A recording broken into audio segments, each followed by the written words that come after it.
10 janvier, fête de Vodou au Bénin, une célébration culturelle et spirituelle qui réunit toutes les divinités du panthéon vaudou pour valoriser et montrer au monde la diversité de toute la culture béninoise.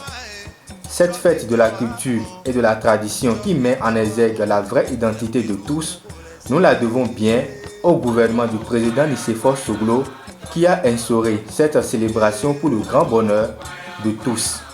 Mais il faut noter que c'est le festival Ouida 92 qui a créé le déclic. En effet, ce premier grand festival consacré à l'art et à la culture du vaudou a lieu au Bénin en 1993.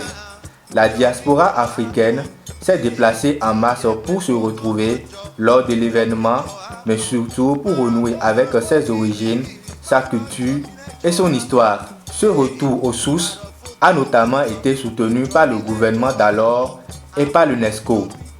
En dehors de l'aspect retrouvailles, Ouida 92 a permis de mettre en lumière la culture vaudou, méconnue et mal interprétée en Occident.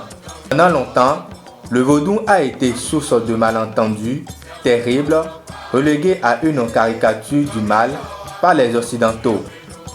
Ce festival a donc permis aux adeptes du vaudou de s'exprimer et de réhabiliter leur culte à travers le monde.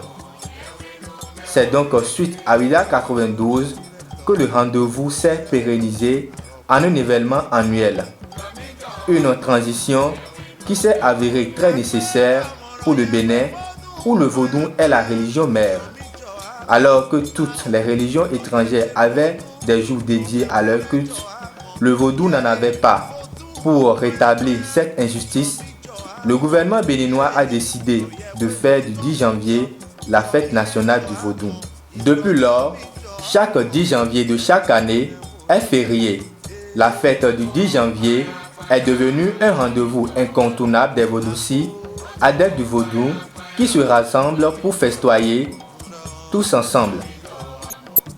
À travers des offrandes, des danses enflammées, chaque initié rend hommage à sa divinité. Certains vont jusqu'à entrer en transe pour se laisser habiter par les esprits. Tous ces rites pratiques sont fièrement perpétués. Chaque année, les étrangers viennent spécialement pour assister à ce rendez-vous culturel qui est devenu l'instant par excellence de la révélation de la culture béninoise dans toute sa diversité.